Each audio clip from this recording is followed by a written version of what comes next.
पानी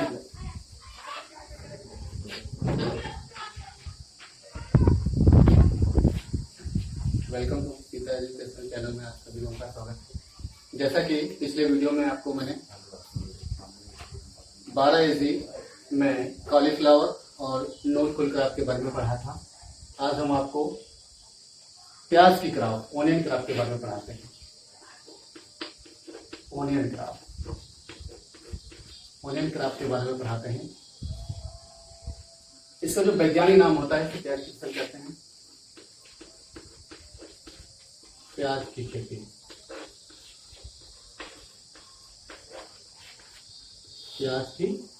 जिसे onion craft कहते हैं इंग्लिश में। इसका वैज्ञानिक नाम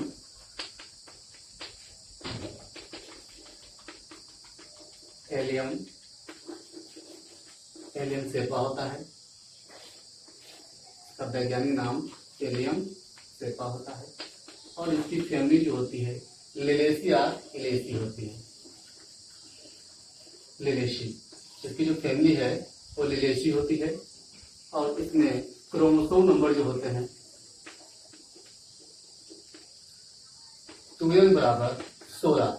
इसमें 16 गुणसूत्र पाए जाते हैं और इसका जो ओरिजिन प्लेस है, प्राप्त स्थान,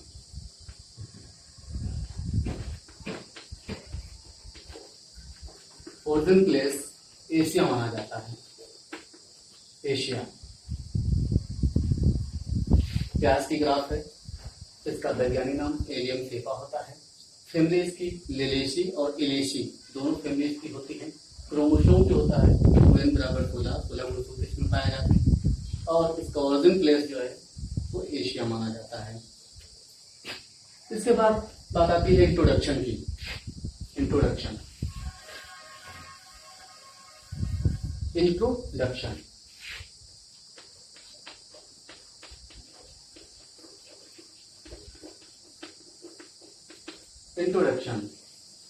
प्याज जो है यह एक बल्क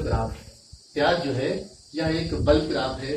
प्याज की फसल के बाद में जो बल्क क्रॉप दूसरी फसल आती है वो लहसुन की खेती जाती है। प्याज एक बल्क क्रॉप है। इस फसल के पश्चात जो दूसरी फसल जो है जो बल्क क्रॉप में आती है वो लहसुन की क्रॉप होती है। यह जो प्याज है एक मसाले वाली फसल है। सब्जियों में इसका बहुत अधिक प्रयोग किया जाता है। बिना प्याज के सब्जी का जो स्वाद होता है वो अधूरा माना जाता है, अच्छा नहीं माना जाता है। इसलिए सब्जियों में प्याज का काफी योगदान रहता है। काफी लोग इसका प्रयोग करते हैं। इसमें एक गंध पाई जाती है, इलेशन के नाम से गंध पाई जाती है, जो एलाइल प्रोपाइल डाई सल्फाइड के कारण होती है। प्याज में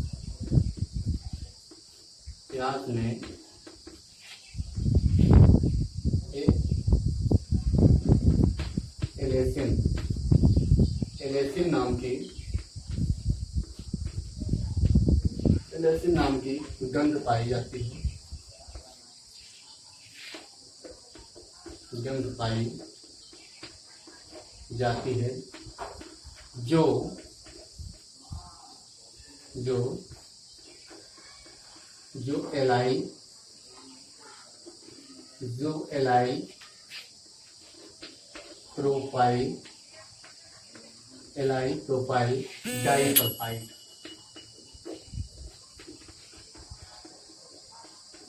एलाइल प्रोपाइल डाइसल्फाइड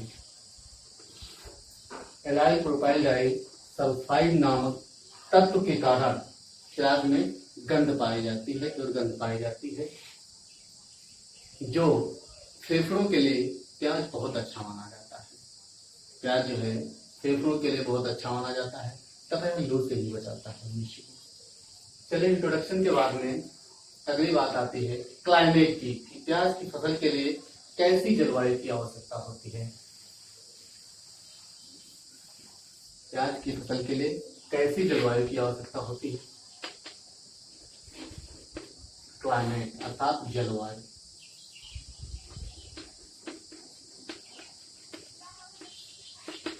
प्याज जो है यह एक शरद ऋतु की फसल है। यह एक शरद ऋतु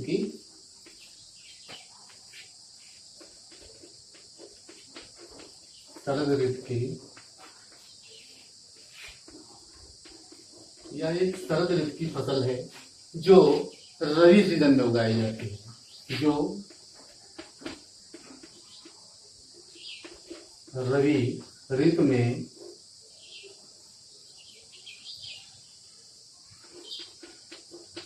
रबी ऋतु में उगाई जाती है, रबी ऋतु में उगाई जाती है। इसके लिए जो क्लाइमेट का टेम्परेचर है,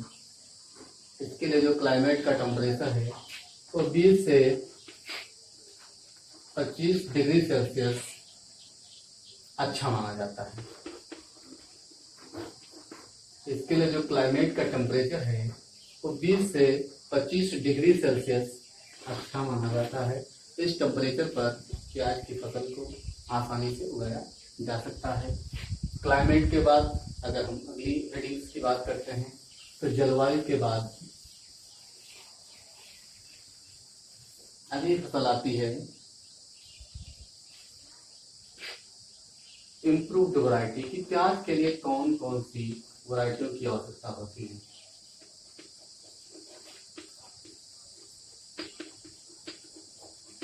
इम्प्रूव्ड वैरायटी अर्थात उन्नतशील प्रजातियां। प्याज के लिए कौन कौन सी उन्नतशील प्रजातियां हैं?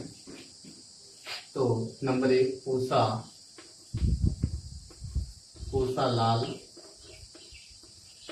कामापूसा, रत्नार, पूसा लाल, पूसा रत्नार,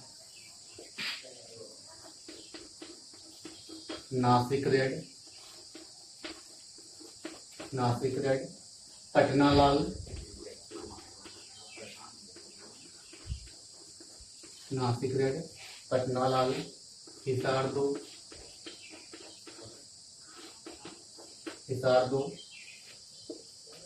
अर्का कल्याण,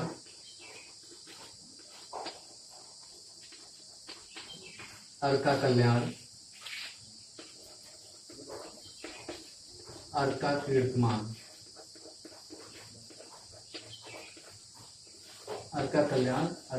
कीर्तमान, बहुत सारी वैरायटियां हैं जो प्याज की हैं। ये जो पूसा लाल, जिस वैरायटी के आगे पूसा शब्द लिखा होता है, इससे प्रतीत होता है कि यह प्रजाति जो है वो ICAR के द्वारा विकसित की गई है, Indian council agriculture research institute new Delhi. जितनी भी वैरायटियों के आगे, प्रजातियों के आगे पूसा लगा होता है वो सब नई दिल्ली में विकसित की जाती हैं, और जितनी भी वैरायटियों के आगे अर्का लिखा होता है तो NHB के द्वारा विकसित की जाती है। NHB हॉर्टिकल्चर रिसर्च इंस्टीट्यूट जो कि बेंगलोर में स्थित है।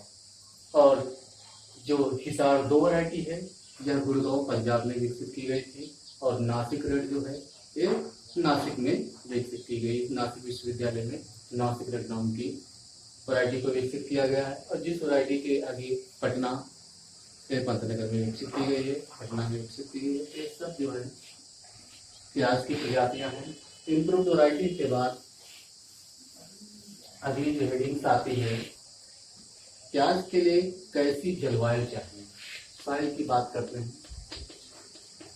प्याज की फसल के लिए कैसी जलवायु होनी चाहिए, कैसी मृदा होनी चाहिए जिसमें प्याज की फसल बहुत आसानी से उगाई जा सकती है। तो इसके लिए sandy loam soil and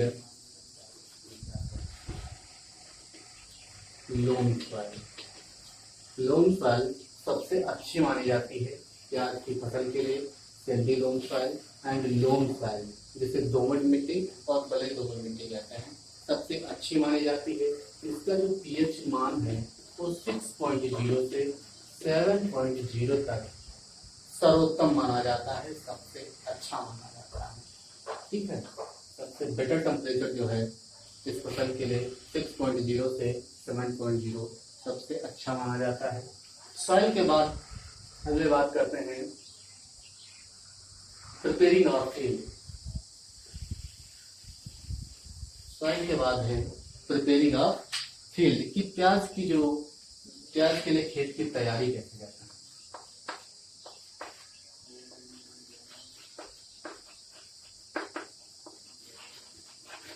preparing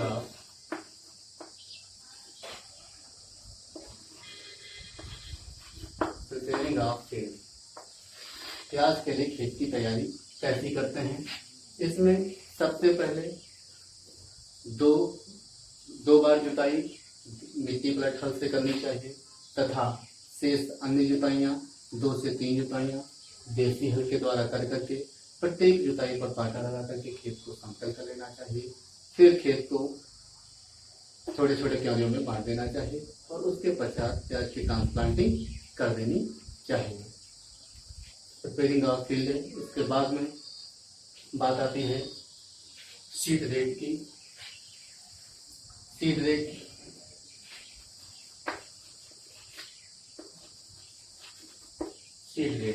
प्याज के लिए कितनी बीज दर की आवश्यकता होती है? प्याज की बुआई के लिए कितनी बीज दर की आवश्यकता होती है? तो नंबर 1,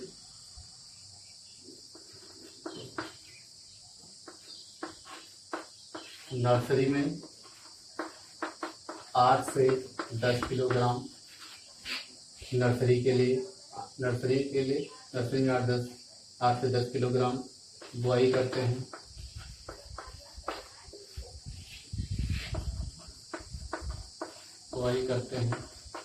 तथा यदि डायरेक्ट प्याज की सोइंग करना है प्रति हेक्टेयर तो 10 से 12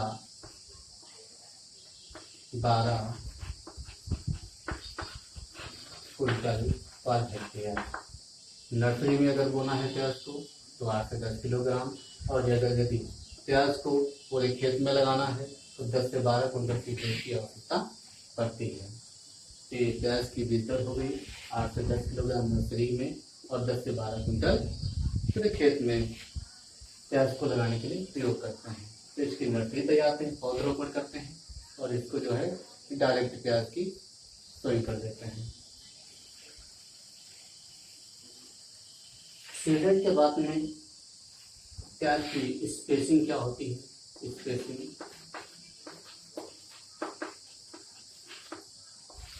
प्याज के लिए बुआई कितनी दूरी पर करते हैं या पौधे की ट्रांसप्लांटिंग कितनी दूरी पर करते हैं?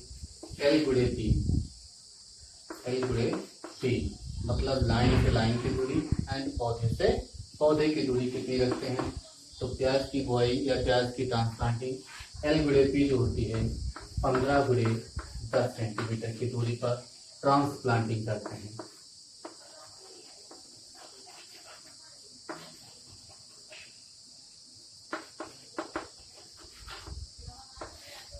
प्याज की जो स्पेसिंग होती है वो 15 गुणे 10 सेंटीमीटर L गुणे P की डिस्टेंस पर ट्रांसप्लांटिंग कर देते हैं। ये प्याज की बुआई की स्पेसिंग है। स्पेसिंग के पश्चात नेक्स्ट हेडिंग आती है सोइंग टाइम कब करते हैं।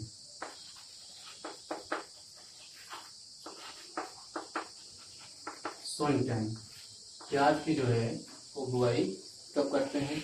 तो प्याज के लिए जो सबसे सोइंग टाइम होती है वो 15 अक्टूबर टू 15 नवंबर। यह प्याज की बुआई का सबसे सर्वोत्तम समय होता है। 15 अक्टूबर से 15 नवंबर तक प्याज की ट्रांसप्लांटिंग कर देते हैं। अब ये हेडिंग्स की बात आती है, स्पेसिंग हो गई, सोइंग टाइम हो गया। नेक्स्ट जो हेडिंग आती है वो मैनुअल फर्टिलाइजर, कि प्याज में कितनी खाद देने की आवश्यकता होती है।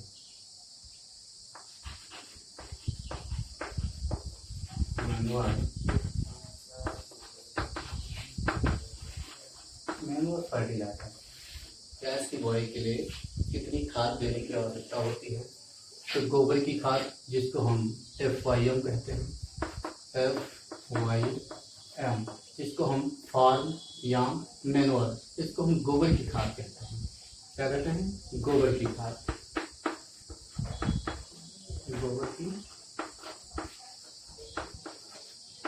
गोबर की खाद FYM, इसको जो है 200 से 250 कुंटल पर हेक्टेयर देने की आवश्यकता होती है। 1 हेक्टेयर खेत में 200 से 250 कुंटल गोबर की खाद डालते हैं। उसके बाद nitrogen 100 kilogram per hectare, phosphorus 50 kilogram per hectare and potash 100 kilogram per hectare देने की आवश्यकता पड़ती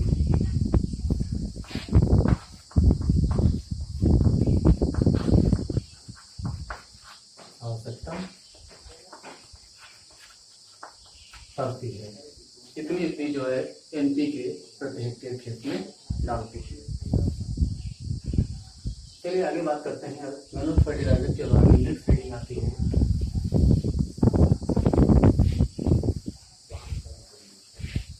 इरिगेशन, कि प्याज की फसल में सिंचाई कैसे करते हैं।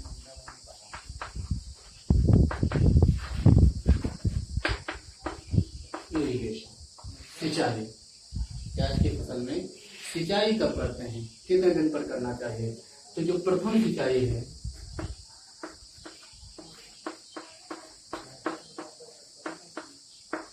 प्रथम सिंचाई और रोपण के, प्रथम सिंचाई पौधरोपण के तुरंत बाद, प्रथम सिंचाई पौधरोपण के तुरंत बाद तथा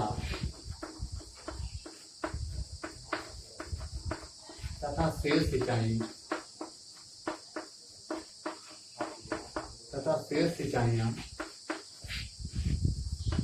10 दिन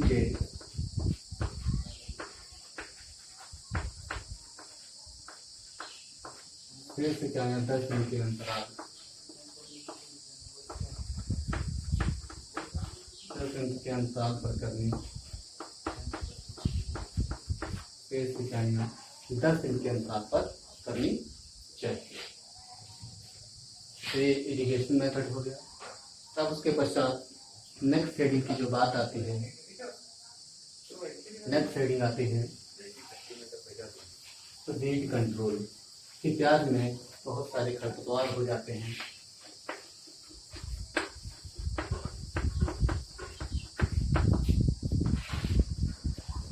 प्याज की फसल में बहुत सारे खरपतवार हो जाते हैं, जैसे कि चौड़ी पत्ती वाले खरपतवार, जैसे कि कृष्णगिरी, अथवा मोथा, दूधा इत्यादि बहुत सारे एक वर्षीय और 2 वर्षीय खरपतवार हो जाते हैं। इनको नष्ट करने के लिए निराई गुड़ाई करनी चाहिए, तथा यदि दवाई के द्वारा इसको नष्ट करना है तो बेसालीन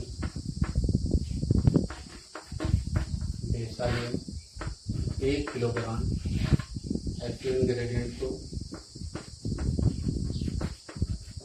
सक्रिय तत्व को 1000 लीटर पानी में मिलाकर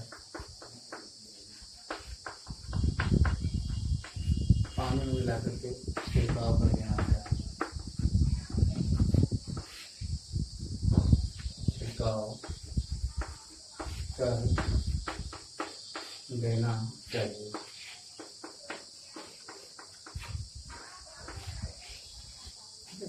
तो इसके द्वारा वीड कंट्रोल हो जाएगा।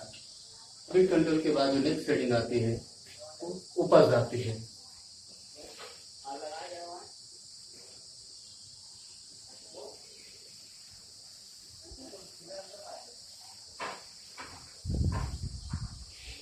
प्याज की फसल के लिए उपज कितनी होती है।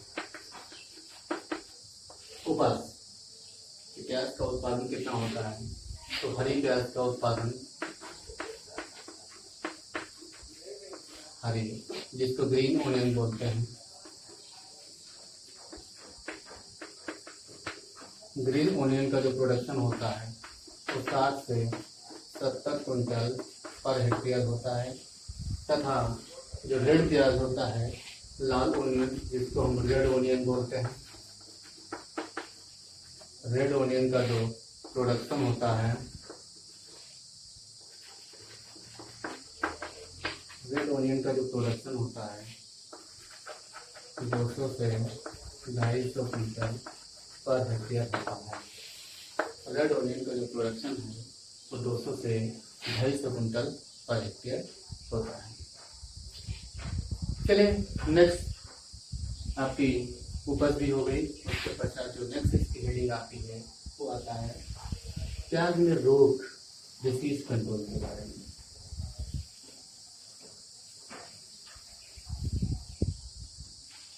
डिसीज कंट्रोल,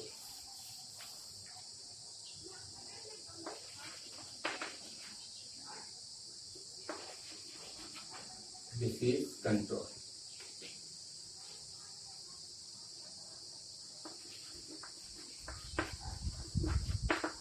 डिसीज कंट्रोल सबसे पहला प्याज में जो रोग लगता है उसका नाम है जंपिंग ऑफ। जंपिंग ऑफ सबसे अधिक जो प्याज की फसल को इन्फेक्टेड रोग होता है वो जंपिंग ऑफ होता है, जिसको हम पौध आद्र पतंग रोग के नाम से जानते हैं। पौध आद्र पतंग रोग क्या होता है? यह रोग प्रायः नर्सरी में लगता है। जंपिंग ऑफ जो डिसीज होता है वो सर्वप्रथम नर्सरी में अधिक लगता है। जब प्याज की जड़ तैयार करते हैं तो नर्सरी में ये रोग बहुत अटैक करता है। तो इसमें क्या होता है, पीथियम वर्ग की फफूंद के द्वारा होने वाला रोग है। यहाँ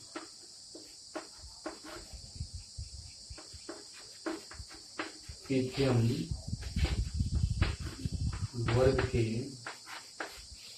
फफूंद के द्वारा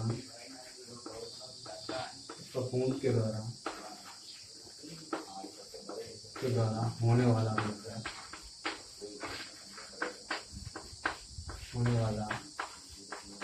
रोग है। जिसके कारण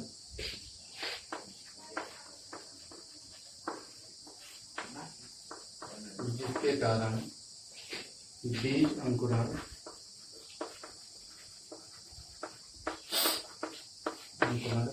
के पश्चात पौधा भूमि की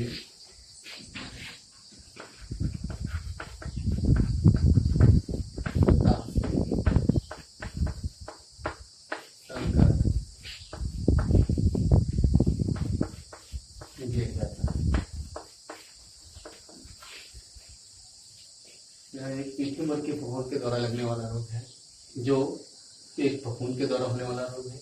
इसमें पौधा जैसे ही अंकुरित होता है वो भूमि की सतह से ही सड़ करके गिर जाता है, जिससे खेत में नंबर ऑफ प्लांट की संख्या कम हो जाती है और धीरे धीरे फसल का उत्पादन भी बहुत कम हो जाता है। इस रोग की रोकथाम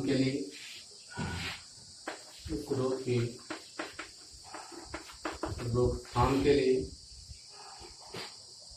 थायराम या क्रिप्टॉन 2.5 ग्राम प्रति केजी बीज की दर से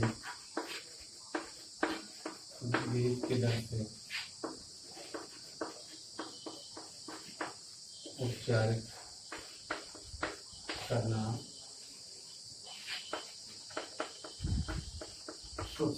चाहिए। थायराम या क्रिप्टॉन 2.5 ग्राम प्रति किलोग्राम बीज की दर से बीज को उपचारित कर देंगे तो यह रोग जो है जंपिंग ऑफ नहीं लगेगा। इसके पश्चात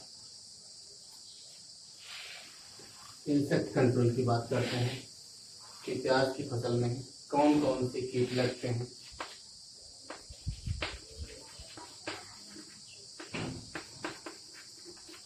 इंसेक्ट कंट्रोल की बात करते हैं। सबसे पहले थ्रिप्स लगता है। थ्रिप्स को बोलते हैं भूंगा कीट। थ्रिप्स जो होता है भूंगा कीट होता है। यह कीट प्रायः 2 से 3 मिलीमीटर लंबे होते हैं। छोटे छोटे उड़ने वाले कीट होते हैं। यह प्याज की पत्तियों पर बैठते हैं और पौधे की पत्तियों का धीरे धीरे रस चूस लेते हैं, जिसके कारण पौधे की पत्तियां जो है पीली पड़ जाती हैं और पीली पड़ने के पश्चात उसकी पत्तियां जो है सूख करके गिर जाती हैं, जिससे पौधा सूख जाता है और उत्पादन में भारी कमी आती है। इस थ्रिप्स को कंट्रोल करने के लिए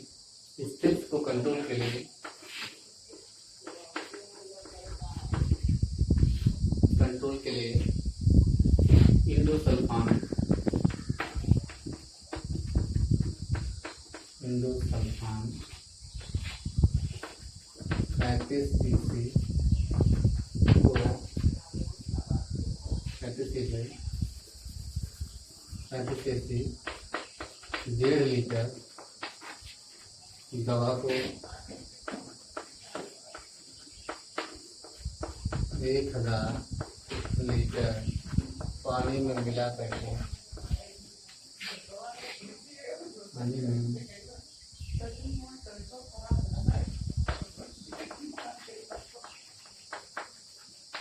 में मिलाकर छिड़काव करना चाहिए। छिड़काव करना चाहिए, इससे कंट्रोल हो जाएगा। ठीक है, आज तक पूरी क्लास समाप्त हुई। आज तक इतना ही काफ़ी है।